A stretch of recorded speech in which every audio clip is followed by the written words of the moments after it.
con Calcio Parlando. Sabato 10 maggio 2014 la presentazione della 37esima giornata del campionato di Serie A, la penultima. Siamo davvero allo sprint finale, siamo ai saluti, ai titoli di coda anche per quel che riguarda una bandiera, un giocatore che merita che vengano spesi aggettivi, ma poi ogni parola sembra quasi superflua. Javier Zanetti oggi saluta l'Inter allo stadio Meazza, perlomeno davanti ai propri tifosi. 27 agosto 1995, la data del suo esordio in Serie A, era un Inter Vicenza. Oggi l'epilogo, ripetiamo, perlomeno in quello che è il suo stadio, la cornice davanti a cui ha vinto tantissimo, un Zanetti che verrà celebrato questa sera dopo Inter-Lazio, che è il secondo anticipo di questa 37esima giornata. Il primo sarà invece Verona-Udinese. La Juventus è già campione d'Italia, ne abbiamo parlato lunedì, perché domenica ha vinto uno scudetto senza scendere in campo, complice la vittoria del Catania sulla Roma per 4-1, i bianconeri che hanno poi comunque battuto l'Atalanta 1-0 grazie al gol dell'ex, cioè Padoin. Juve che poi domani sarà impegnata in questa partita contro la Roma, che doveva giocarsi notturna, è stata anticipata alle 17:45, orario assolutamente inusuale per motivi di ordine pubblico. Sappiamo tutti quanto è accaduto sabato scorso allo Stadio Olimpico in occasione della finale di Coppa Italia tra Fiorentina e Napoli. Partite in programma in questo turno, ovviamente ce ne sono di molto importanti in chiave salvezza, in chiave Europa League, perché si sta aprendo veramente un mischione. Vedremo quello che potranno essere gli sviluppi. Domani c'è Torino-Parma, tra l'altro, dopo che lunedì sera Lazio-Verona è finita con un pazzesco 3-3, non senza polemiche naturalmente. Ne parliamo in questa ora di trasmissione insieme a Daniele Amadasi, collegato con noi. Ciao Daniele. Ciao Adriano, a te e a tutti i nostri radioascoltatori. Dunque, a 37esima giornata del campionato di Serie A, i temi ci sono, anche in considerazione di quello che può essere considerato un quasi spareggio per l'Europa League. Parlavamo di Lazio-Verona di lunedì sera, ma oggi c'è sempre la Lazio impegnata contro l'Inter a San Siro. Classifica dice che i nerazzurri hanno 4 punti in più nei confronti della Lazio. Teoricamente basta non perdere per un Inter che deve solo blindare il posto in Europa League. Chissà che però il quarto posto non possa ancora essere alla portata dell'Inter. Domani c'è Livorno-Fiorentina.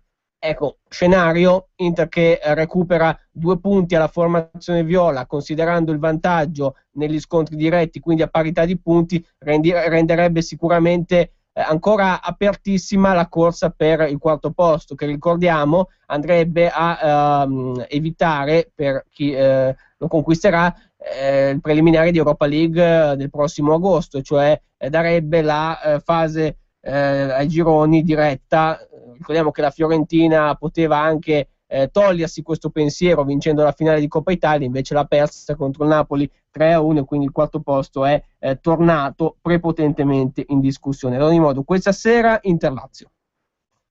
Sì, si riparte da questa sfida, giustamente l'abbiamo detto, lo scudetto è stato assegnato già da una settimana e oramai bisogna soltanto capire quanti punti andrà a fare la Juventus, quindi se andrà a superare il record storico di punti conquistato dall'Inter di Mancini a 4,97, e poi se la Juventus, oltre ai vari record che ha fatto a livello anche di vittorie consecutive in casa, 18 all'inizio del campionato e anche 31 stagionale, riuscirà a battere il record assoluto di vincere tutte le gare disputate in casa. Per il resto riflettori puntati sulla corsa Europa League e sulla corsa salvezza. Giustamente ha ricordato che oggi ci sarà l'ultima partita in casa di Javier Zanetti, di sicuro Mazzarri, dopo l'incredibile errore di settimana scorsa, lo farà giocare, per cui ci sarà il tributo di San Siro. Peccato che c'è questo discorso della squalifica da parte della curva nero-azzurra, considerando che in settimana, oltre le 2 giornate, c'è stata anche l'ulteriore aggiunta di un terzo turno. Per contro,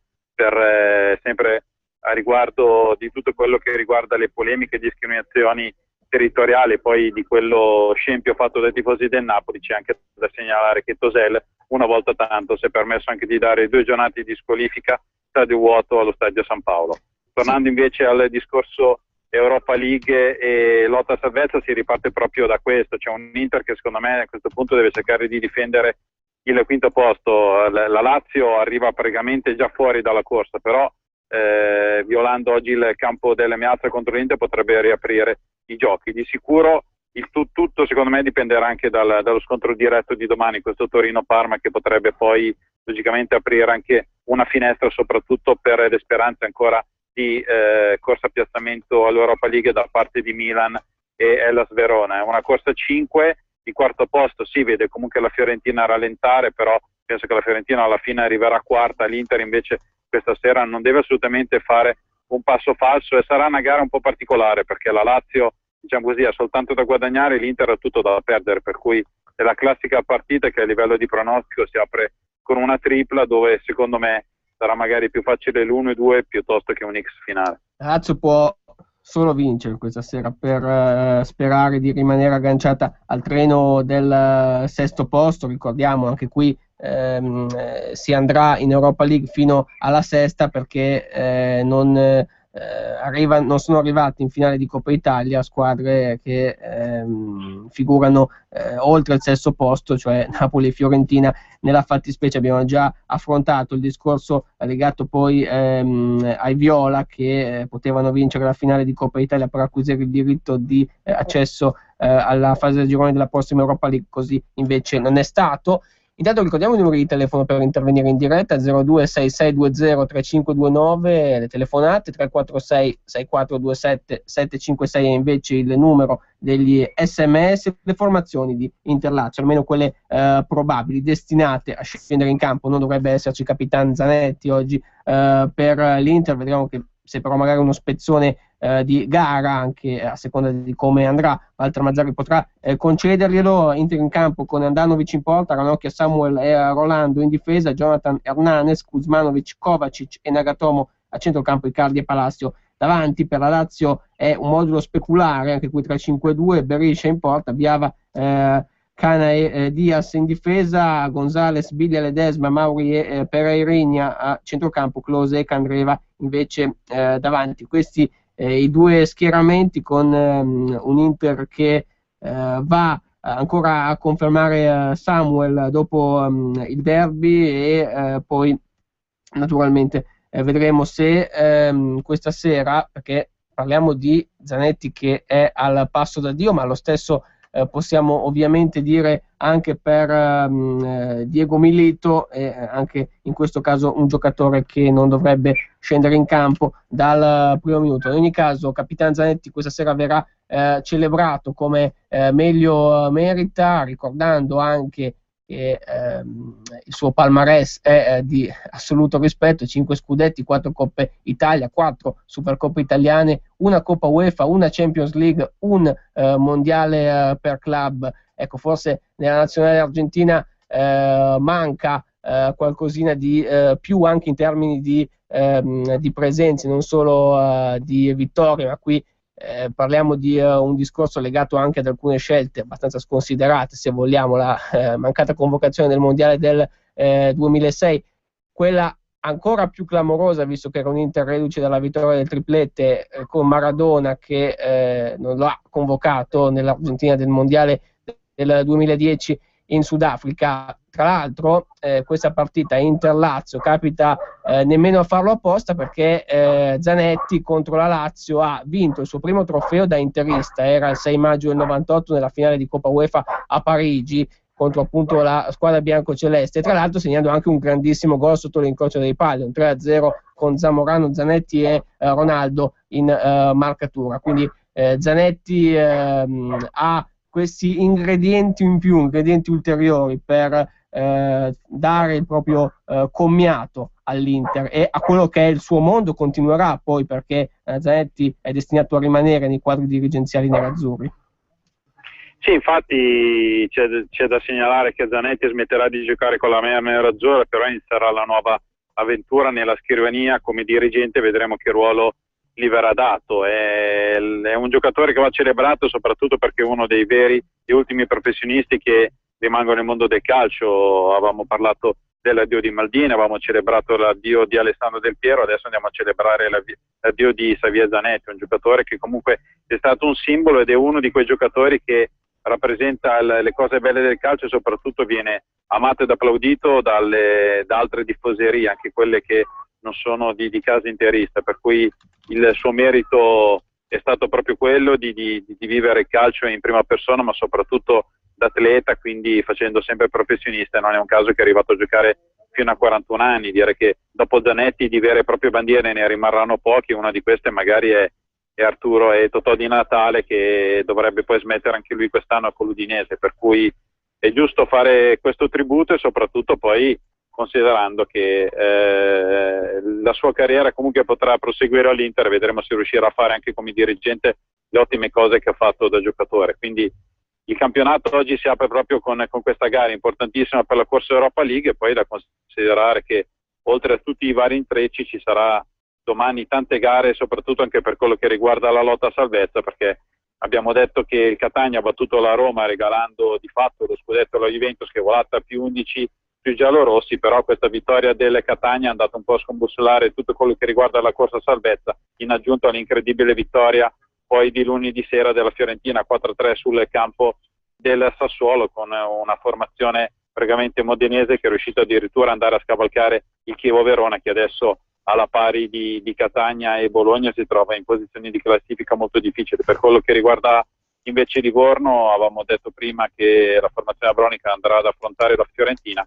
proprio in questi giorni. Poi c'è il discorso del passaggio di proprietà di un Livorno che verrà venduto da Spinelli, un imprenditore locale, per cui ci sarà, diciamo, un Livorno che probabilmente ripartirà con una nuova dirigenza dal prossimo campionato di Serie B. E per chiudere il discorso Inter, giustamente prima Adriano abbiamo parlato anche dei vari giocatori che andranno a salutare l'Inter. Uno è Milito, l'altro probabilmente è Samuel, perché di fatto c'è già un accordo in mano con la Fiorentina, mentre diciamo così l'ultimo giocatore del triplete, anche argentino, che rimarrà in maglia interista è Cambiasso, che è pronto a firmare un rinnovo biennale di contratto. Sì, dunque un trittico di argentini che è destinato questa sera a salutare l'Inter, ripetiamo, almeno davanti al proprio pubblico. Rimangono 180 minuti, questa gara con la Lazio, quella di domenica prossima a Verona contro il Chievo come ultima giornata. In effetti sono parecchie le bandiere nerazzurre che questa sera lasceranno e in ogni caso saluteranno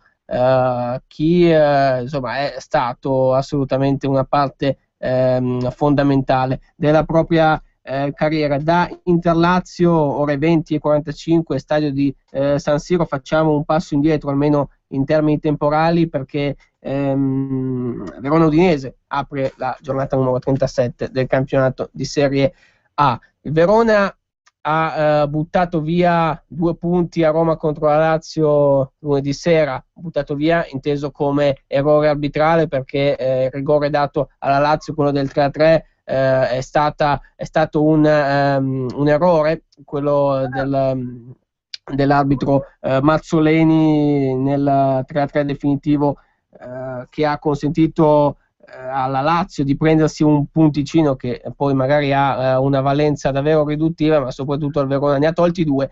Il Verona scenderà in campo senza Iturbe, che è squalificato, e probabilmente anche senza Romulo, che non sta bene, è stato convocato, però dovrebbe giocare Sala questa sera. Gomez, Toni e Marchinio nel tridente, che tanto bene ha fatto, soprattutto per quanto riguarda gli ultimi 2. Gomez questa sera sostituirà Juan Manuel Iturbe. Nell'Udinese gioca Di Natale, a supporto di Totò Di Natale giocheranno Pereira e Nico Lopez, almeno nelle intenzioni di Guidolin, che farà del turnover con anche Widmer in campo nel suo 4-3-2-1, anche se poi potrebbe essere rispolverata la difesa a 3 da parte appunto di Francesco Guidolin. È di fatto l'ultimissima chiamata per l'Europa per quanto riguarda il Verona. Non è ancora impossibile che l'Hellas non arrivi al 6° posto. Daniele, ci vuole una combinazione di risultati, ci vogliono 6 punti oggi e poi settimana prossima, in quella che ricordavamo sarà una partita a porte chiuse sul campo di Napoli.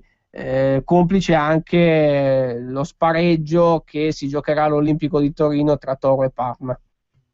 L'Hellas è costretta a vincere, soprattutto dopo quell'incredibile scippo a 93esimo di 2 punti che meritava di portare a casa insieme a quello di fatto che aveva già acquisito a Roma contro la Lazio. L'Hellas domani deve vincere, poi è un po' come l'Inter, deve poi attendere, diciamo, gli altri risultati, soprattutto vedere cosa farà il Milan a Bergamo contro l'Atalanta e poi anche quello che sarà proprio la sfida fra Torino e Parma. Diciamo che sono partite abbastanza particolari. La Lazio in casa ha fallito il match point che aveva prima contro il Torino, poi contro l'Hellas Verona, mantenendo in casa soltanto 2 punti.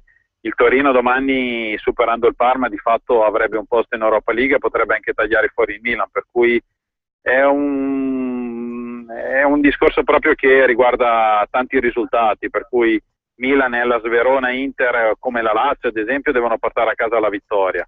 E poi tutte vanno a sperare probabilmente nel fatto che Torino-Parma possa finire in pareggio, per cui direi che grossi conti potremmo farli proprio domani sera quando la giornata si concluderà. Giustamente l'hai detto te prima, l'ultima gara Roma-Juventus, quella che in molti vanno a definire come la gita scudetto della Juventus a Roma, perché sono 11 punti di vantaggio fra i 3 volte campioni d'Italia della Juventus e la Roma, è stata anticipata dalle 20.45 alle 17.45 per questioni di ordine pubblico, perché la questura aveva paura che probabilmente che magari all'interno della tifoseria della Juventus ci potevano essere magari delle infiltrazioni di tifosi napoletani che si mischiavano ai tifosi della Juventus provenienti dalla campagna soltanto per andare a fare ulteriori disordini a Roma, per cui per evitare, diciamo così, di giocare al buio ma alla luce ancora del sole di questa primavera inoltrata, si è deciso di anticipare la gara, per cui vedremo anche domani che tipo di gara sarà.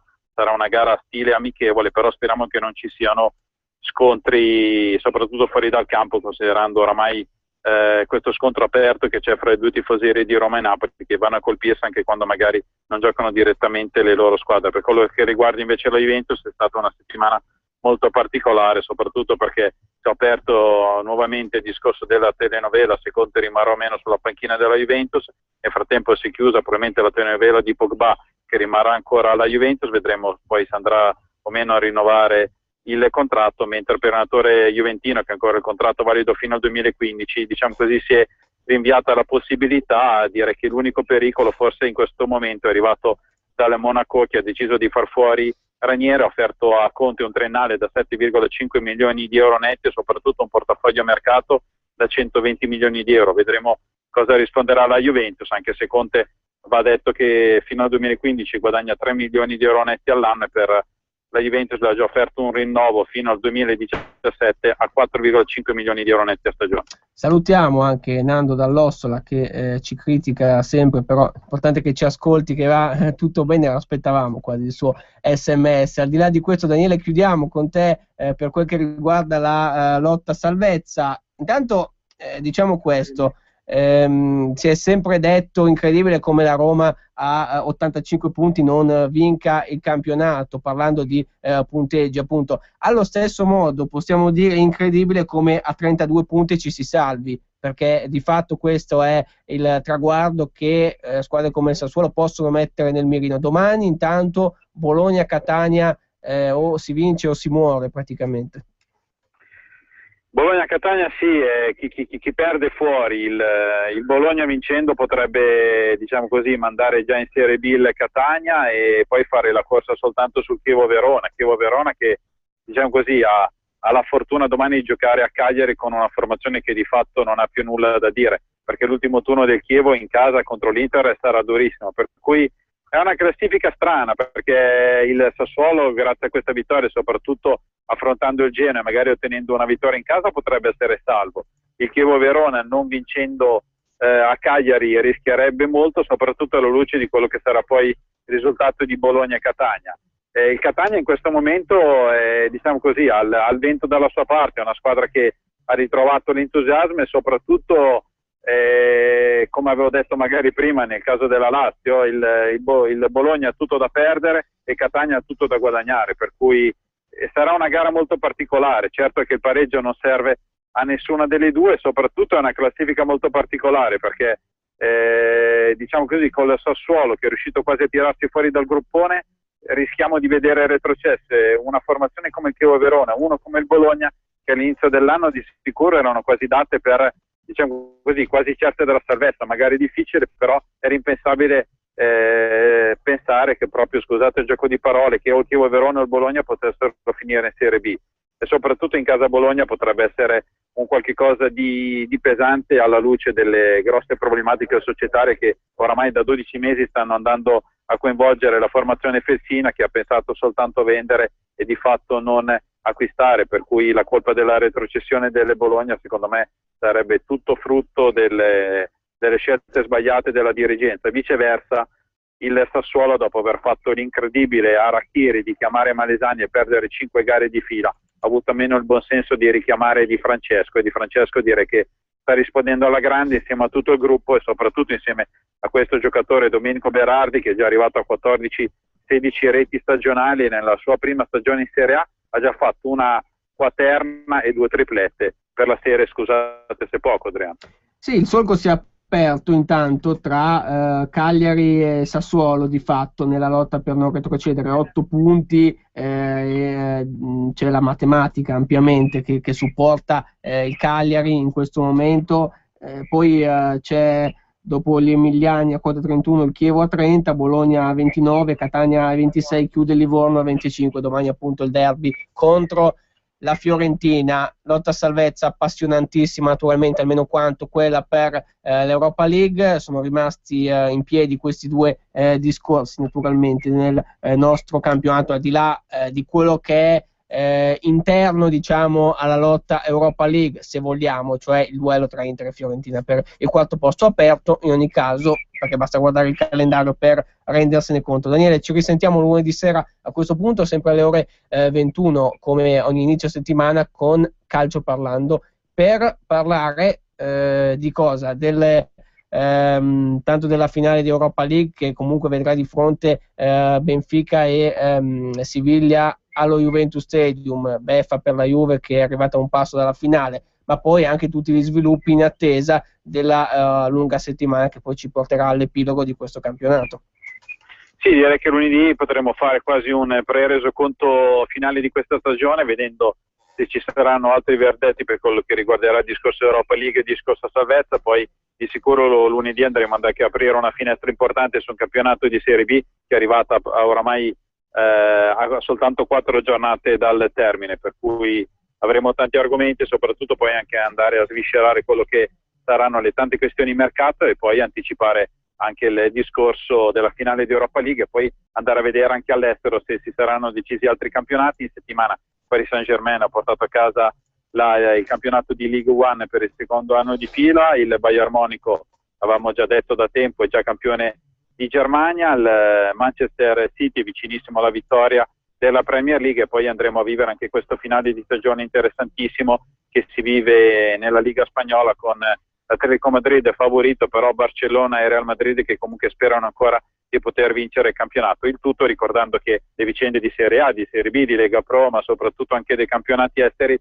sono quotidianamente seguite attraverso Twitter, @calcioparlando, Facebook calcioparlando RPL, poi abbiamo anche la pagina fan calcioparlando com, e poi logicamente il nostro sito www.calcioparlando.com per vivere a 360 gradi tutte le vicende calcistiche italiane ed europee. Benissimo, dunque un saluto a Daniele Amadasi, ritroveremo lui lunedì sera con i commenti e tutto quel che riguarda l'approfondimento di materia calcistica. Intanto andiamo con la rassegna stampa, prime pagine dei quotidiani sportivi in edicola quest'oggi. Parliamo della Gazzetta dello Sport, perché ovviamente l'apertura dedicata a Zanetti, un simbolo del calcio italiano e non solo, che lascerà, almeno per quel che riguarda il proprio pubblico, davanti ai suoi tifosi a San Siro questa sera. Inter-Lazio, Capitan Europa. Nel giorno di Zanetti l'Inter deve battere la Lazio per assicurarsi l'Europa League.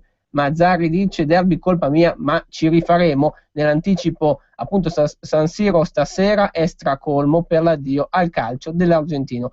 Qui Juve, pressing Conte, Magnelli prende tempo. Roma, allarme infiltrati, 1000 agenti domani all'Olimpico. E poi ancora Berlusconi pensiona Seedorf alla fine della giornata dei servizi sociali con gli anziani, qui tanti potrebbero gestire lo spogliatoio del Milan, dice Silvio Berlusconi. Intrigo immobile, Cairo contro tutti, parlate con me, dice relativamente al capocannoniere del nostro campionato. Pellè, poi Graziano Pellè, attaccante che gioca in Olanda. Olanda ok, in Italia servono gli stadi nuovi, quindi questa è la sua intervista alla Gazzetta dello Sport. Andiamo col Corriere dello Sport. Juve, Conte si allontana, quindi già uno scenario più preciso. Salta l'incontro decisivo tra l'allenatore e Agnelli, un altro segnale di tensione, Immobile a Dortmund, intrigo, i bianconeri hanno un tesoro di giovani goleador, 50 milioni. Mazzari Reia a nervi tesi, stasera c'è Inter-Lazio, i due tecnici vivono momenti duri per l'anticipo, ricordiamo il secondo, poi il primo sarà alle 18, Stadio Bentegò di Verona-Udinese. Pallotta ora pressa Pjanic, anche la Roma ha un caso di mercato, il presidente decida se resta, Garzia l'anno prossimo scudetto.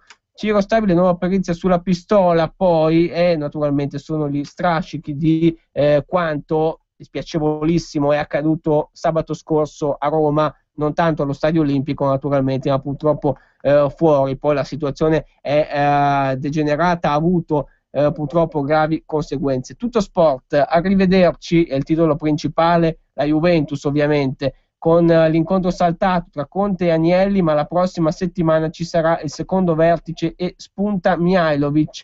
Poi ancora autogol Dortmund, infrante le regole trattando Immobile, l'Eurosfida di Glick, Toro, vinciamone 2 e tanti saluti Milan. Berlusconi su Seedorf le spara proprio grosse, anche qui una chiave di lettura differente data da Tutto Sport. E poi intermissione Europa, poi la festa per Zanetti, quindi l'aspetto collaterale a Inter-Lazio, secondo anticipo di questa sera, 37esima giornata del campionato di Serie A. Due sono stati anche gli anticipi di Serie B, che ovviamente è un campionato più lungo, va verso l'epilogo, quintultima giornata, quella che si disputa oggi, si completa poi oggi. Il Cesena ha espugnato Padova vincendo 1-0, ha vinto anche l'Empoli, e qui ovviamente parliamo di una sfida di alta classifica, 3-1 contro il Crotone, doppietta di Massimo Maccarone e gol finale di Verdi nella sfida che ha consentito alla squadra toscana di blindare quantomeno il secondo posto. Sono 6 punti in più del Cesena, Crotone staccato di 7 punti, ovviamente parliamo di Cesena e Crotone che hanno giocato ieri, e i calabresi proprio hanno perso contro l'Empoli. Si delinea qualcosa dietro a Palermo, che è già matematicamente promosso ed oggi riceve il Lanciano.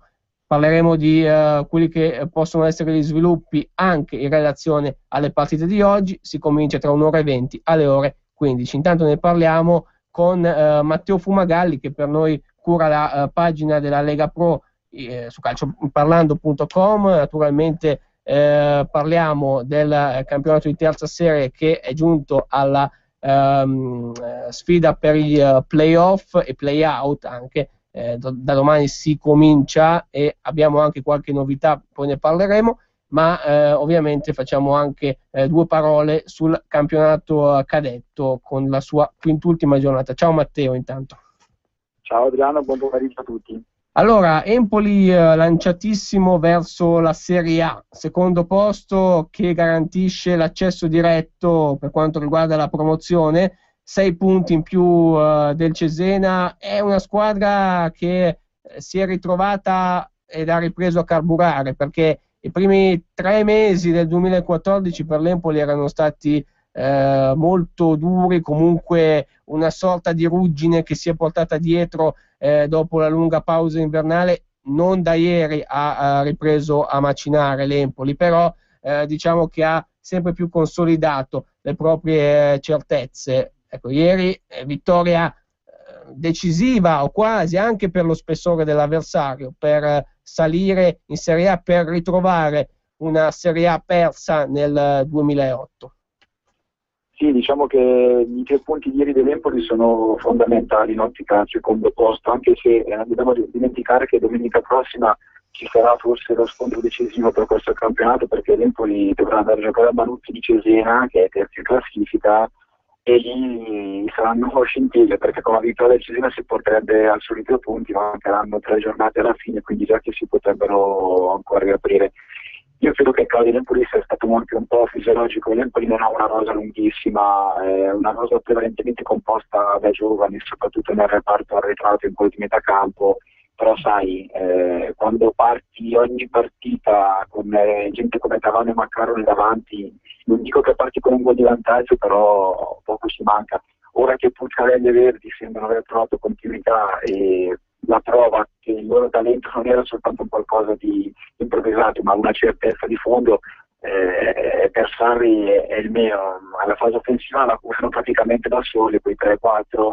Una volta che registri la difesa e il centrocampo, tant'è che l'Empoli è la seconda miglior difesa dopo il Palermo nel campionato, per cui non avevo dubbi sul fatto che l'Empoli potesse andare in Serie A. Io avevo pronosticato addirittura un primo posto, però obiettivamente il Palermo è troppo forte. Sì, il Palermo che tra l'altro ha centrato promozione sabato scorso vincendo sul campo di Novara, è tornato in Serie A dopo una sola stagione con Beppe Iachini arrivato alla sua quarta volta con una promozione in tasca. Parliamo anche di questo, no, Matteo, perché ovviamente adesso Iachini è un po' atteso al varco di una Serie A che deve saper gestire in ogni caso. Non ha sempre fatto cattivi risultati nel campionato di Serie A, però poi è chiaro che lottando per non retrocedere spesso e volentieri ha dovuto pagare dazio. Il Palermo dovrebbe riconfermarlo,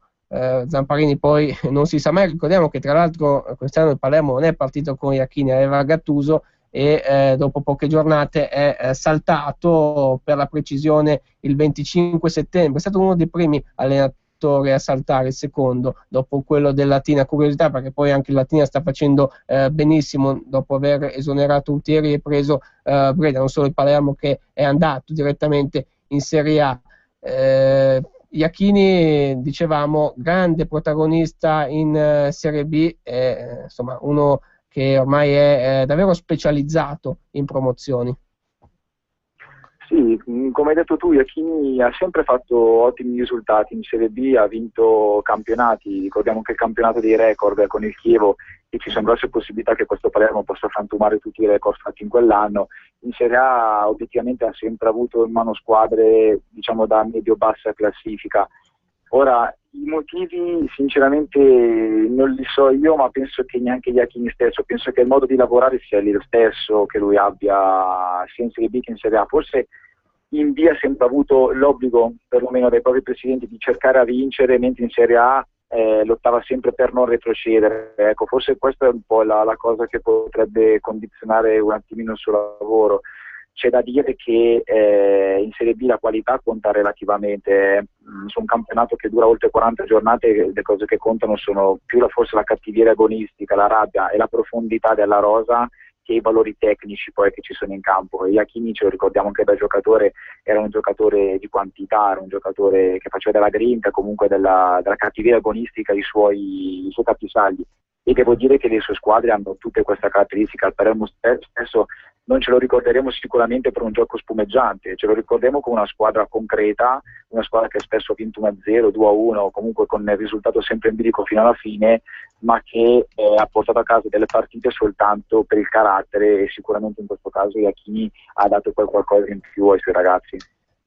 Poi anche per chiudere il discorso sulla Serie B, dobbiamo dire che sono quasi 2 mesi che non vediamo una panchina saltata. L'ultimo allenatore saltato è stato Vecchi a Carpi il 17 marzo, quasi 2 mesi, perché poi il tempo è stato questo duraturo, diciamo, in cui nessun tecnico ha conosciuto un esonero, una sorta di piccolo record, nel momento in cui venivamo anche presi da un esonero a settimana di fatto nel campionato di Serie B, una lunghissima comitiva di allenatori costretti a fare le valigie. Andiamo sul fondo classifica, parlando intanto di una Reggina che è retrocessa senza giocare. Gli sono stati tolti 2 punti, oggi affronterà in casa il Brescia, situazione ormai compromessa, però è arrivata in settimana l'ufficialità, altri 2 punti di penalizzazione per la squadra calabrese, in tutto fanno 3. Reggina che da 27 scende a 25 e non può più nemmeno raggiungere i play-out. 2 squadre però, al di là di quelle destinate a lottare sempre e comunque con l'acqua alla gola, come Cittadella, Novara ed un Padova che a questo punto ha un piede in Lega Pro dopo la sconfitta di ieri beffarda al 90° sul rigore contro il Cesena.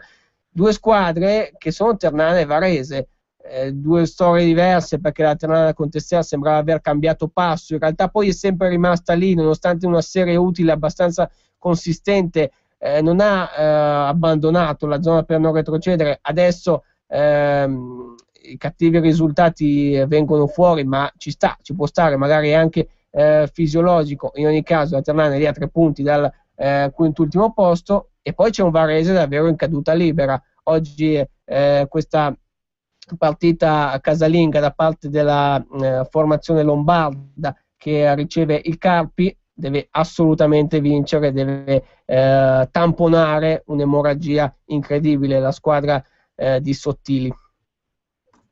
Indubbiamente Varese e Novara sono le squadre che hanno la rosa più diciamo importante, però ti dico, paradossalmente io credo che siano Cittadella e Ternana le squadre favorite a salvarsi senza passare dei play-out. Ti spiego subito il perché. In questo caso, quando mancano 4-5 giornate alla fine, più che i valori tecnici che le squadre mettono in campo, conta l'abitudine a giocare per salvarsi. Ternana e Cittadella sono squadre che ogni anno si trovano bene o male in questa situazione, hanno sempre raggiunto salvezze nelle ultime giornate, soffrendo, col cuore lottando. Varese e Novara sono squadre che hanno partite forse per andare in Serie A, il Novara era in Serie A fino a pochi mesi fa, per cui trovarsi in questa situazione poi ti mette in quella situazione di panico che fai fatica ad affrontare, e sconfitta dopo sconfitta non fa altro che peggiorare soprattutto lo stato mentale dei giocatori. Oggi ti dico, Varese-Carpi non è una vittoria sicura del Varese, perché il Carpi comunque potrebbe essere risucchiato ancora nella zona pericolo, e con un risultato positivo il Carpi comunque rientrerebbe prepotentemente nella zona playoff, per cui in Serie B la storia ci sta dimostrando che non ci sono partite semplici e fino all'ultima tutte se la giocano alla pari. Sicuramente a Varese l'alternanza di allenatori sottili non ha assolutamente aiutato una rosa più che positiva. E poi c'è, per chiudere, un Bari che incredibilmente da un pericolo play-out sempre più forte è passato a un exploit pazzesco. Oggi gioca in casa contro la Juve Stabia, 3 punti dovrebbero essere d'obbligo contro una squadra ormai retrocessa. Il Bari, se dovesse vincere davvero, aprirebbe ancora di più il discorso playoff, allargandolo a se stesso ovviamente, perché andrebbe a quota 54 e lì ci sarebbe un mischione pazzesco dal quale sta un po' uscendo invece il Siena, perché ha 1000 problemi societari e i risultati ne stanno risentendo in maniera evidente per la squadra di Mario Beretta. Questo era il campionato di Serie B con la sua giornata numero 38 che si disputa oggi, dopo che l'Empoli ha battuto il Crotone 3-1, dopo che il Cesena ha espugnato Padova vincendo 1-0 sul rigore al 90°. Il campionato di Lega Pro, Matteo, prima divisione, i playoff, perché la regular season è finita, la Virtus Entella è andata in Serie B per quanto riguarda ovviamente il girone A, mentre nell'altro raggruppamento è stato il Perugia a staccare il pass per il primo posto. Diciamo che c'è stata subito una variazione, perché classifica rivista col Como e la sua penalizzazione, i Lariani affronteranno il Sud Tirol nei quarti di finale. Formula particolare quest'anno, perché il campionato era diviso in 2 tronconi di fatto, visto che non erano previste retrocessioni, quindi Sud Tirol, Como, Cremonese, Albino Leffe, Vicenza Savona, e Pro Vercelli Ferralpissarò. Si va con i quarti di finale, si va in gara unica almeno per questo turno. Sì, i playoff purtroppo si stanno per aprire con una polemica di fondo che sicuramente non aiuta la situazione del calcio italiano, la polemica poi che ha visto protagonista la Pro Vercelli, che ha accusato, diciamo, la Cremonese di aver favorito la scorsa domenica l'Entella, però forse è meglio che parliamo di calcio giocato. I playoff sono come sempre un terno al lotto, se dovessimo fermarci a vedere la classifica al termine del campionato, la Pro Vercelli dovrebbe farcela senza troppi problemi. In realtà ci sono delle squadre come Cremonese e Vicenza che nelle ultime giornate si sono nascoste, ci sono squadre come Albino Leffe e Como infarcite di giovani e in grande crescita, e poi sai, l'Alto Adige è il secondo anno, il terzo se non sbaglio, che va di fila ai playoff, quindi è un segno di continuità importante. La Stella ha lavorato benissimo, per cui potrà dire sicuramente la sua. E il Savona, sai, è un po' la matricola pazza, molto dipende dalle bizze e dalle scelte fantasiose di Mister Corda, però diciamo che non parte sicuramente battuta nella sfida con il Vicenza. Che la Pro Vercelli è la squadra più completa perché subisce poco, è un po' quello che ha fatto il Palermo in Serie B, ha vinto spesso di misura, non con un calcio champagne ma con un calcio concreto, con un calcio basato sulla corsa e sulla cattiveria, ha uomini di categoria, uomini abituati a lottare per questi obiettivi, per cui diciamo che il primo turno contro la Ferralpissarò dei giovani, Marsura e Miracoli su tutti, dovrebbe essere, non dico una passeggiata, ma poco ci manca. Vicenza Savona, credo che il Vicenza non abbia problemi a battere il Savona, anche se ripeto, se Corda si inventa qualcosa tutto può succedere, altrimenti come Alto Adige Como penso sia la sfida più bella, squadre che giocano bene, squadre giovani, una partita da 1x2. Cremonese Albino Leffe è un po' il discorso che abbiamo fatto per Pro Vercelli. Cremonese ogni anno si attrezza come la squadra che deve dominare il campionato, grandi nomi, ma che quest'anno ha deluso. I tifosi non sono contenti, il cambio in panchina a Torrente e Dionigi non ha portato più grossi risultati. A Cremona stanno pregando tutti che Bogdan Brighenti ritrovi la vena che ha un po' perso nelle ultime giornate, altrimenti saranno dolori, perché l'Albino Leffe non ha intenzione di regalare assolutamente nulla. Quindi Cremonese Pro Vercelli sarebbe una finale da scintille, finale probabile in ogni caso, diciamo. Sarebbe una partita di Serie B, ti dico, anche per le rose. È una partita che anche lì poi i fattori mentali saranno sempre quelli che decideranno. Sono partite in equilibrio, quindi magari può anche bastare una giocata, una scintilla. È anche vero che la stagione è stata lunga, purché anche considerando il fatto che comunque il girone A ha fatto 4 partite in meno rispetto al girone B, quindi i giocatori sono leggermente più riposati. C'è anche da dire che basta un infortunio, una squalifica, sai, in un ruolo fondamentale per la tua squadra, e qua ti giochi una stagione, però sulla carta Cremonese e Pro Vercelli è la partita più probabile. Pro Vercelli che ha chiuso il campionato con 10 risultati utili consecutivi, nessuno ha fatto le ultime 10 giornate senza perdere come invece i piemontesi. Rapidamente il girone B, perché il Perugia ha vinto il campionato con 66 punti, ci saranno i playoff, quarti di finale, Frosinone Salernitana, L'Aquila Pisa, Catanzaro Benevento e Lecce Pontedera. Il Perugia però, focalizziamoci su questo, ce la ricordiamo tutti, la squadra infarcita di stranieri che giocava in campionato di Serie A, anche ha disputato la Coppa Intertoto nei primi anni 2000 con la presidenza Gauci. Ecco, che Perugia ritroviamo, anche se ovviamente si parla solo di Serie B, Matteo? Un Perugia che a mio parere è un po' una sorpresa, nel senso era ipotizzabile un Perugia che sarebbe arrivato tra le prime, però forse non sulla carta la squadra più forte, e invece via via durante il campionato sono stati scoperti dei giocatori come Fabinho, Sprocati, Mazzeo, insomma gente che è di categoria sì ma non ha mai ottenuto risultati eccezionali.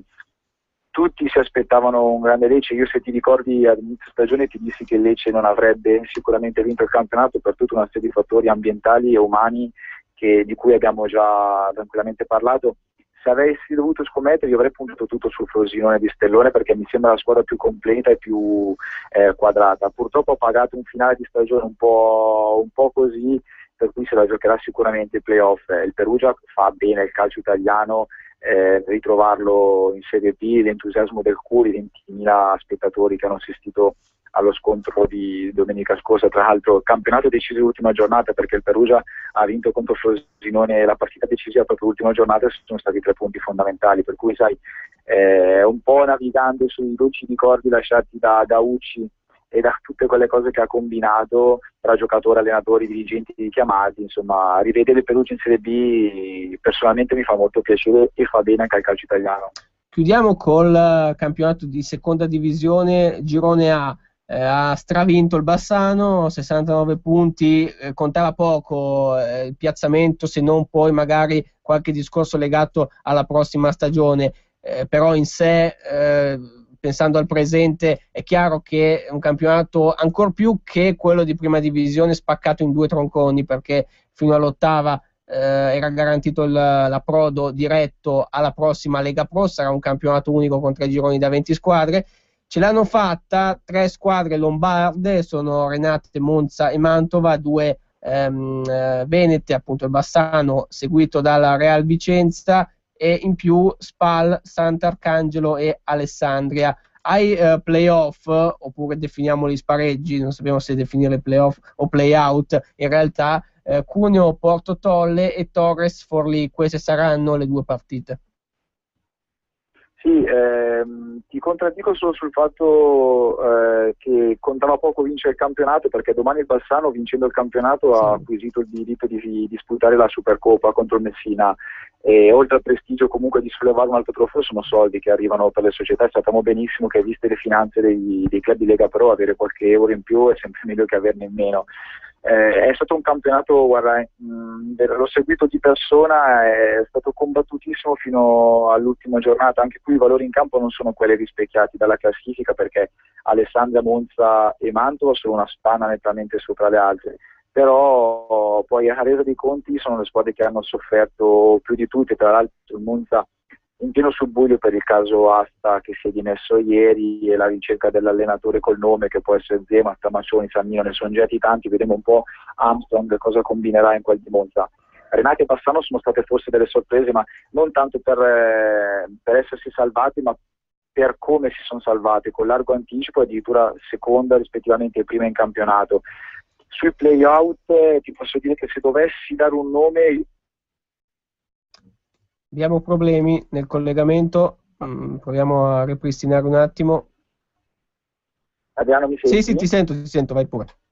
Ecco, stavo dicendo, tra le squadre in lotta per i play-out, mi avviso il Cuneo la favorita, perché la squadra più quadrata ha trovato col nuovo allenatore una certa dimensione e dà una serie di risultati positivi che possono portare grosso morale ai suoi. Cuneo e Torres saranno quelle favorite. Dicevamo tanto di un campionato di Serie B che non ha risparmiato molti allenatori, ma non è che in seconda divisione si sia andato tanto per il sottile. 12 esoneri nel girone A, 13 invece nel girone B, o meglio 12 quelli che hanno cambiato allenatore, perché poi ci sono anche stati esoneri multipli, come nel caso del Mantova, incredibile, con Antonio Sala che è partito, è stato richiamato, poi ha concluso la stagione Sabatini. Tra l'altro Antonio Sala l'abbiamo anche sentito qualche settimana addietro. Il Mantova ha strappato l'ultimissimo posto per andare direttamente alla prossima Lega Pro. Vedremo anche qui gli spareggi, il loro esito si gioca su andata e ritorno, ne resterà una sola, perché 18 sono le squadre, 9 ovviamente, la metà devono essere quelle promosse per il prossimo campionato, che sarà la Lega Pro unica. Grazie Matteo, allora alla prossima, a questo punto magari dopo la fine, la conclusione di tutti i playoff sia in prima che in seconda divisione. Buon proseguimento di giornata. Ciao a tutti, ciao Adriano. Dunque un saluto anche a Matteo Fumagalli, che su calcioparlando.com, la nostra pagina, il nostro sito web, che vi invitiamo a visitare, cura l'argomento Lega Pro in modo particolare. Ci fermiamo anche noi a questo punto, siamo giunti al termine della puntata odierna Calcio Parlando torna lunedì sera alle ore 21.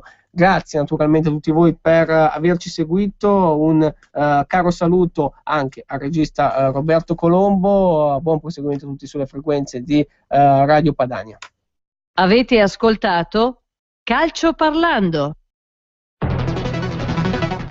L'immagine della tua azienda è fondamentale. Il partner giusto è Damiano Brambilla, professionista del settore arti grafiche, offre un servizio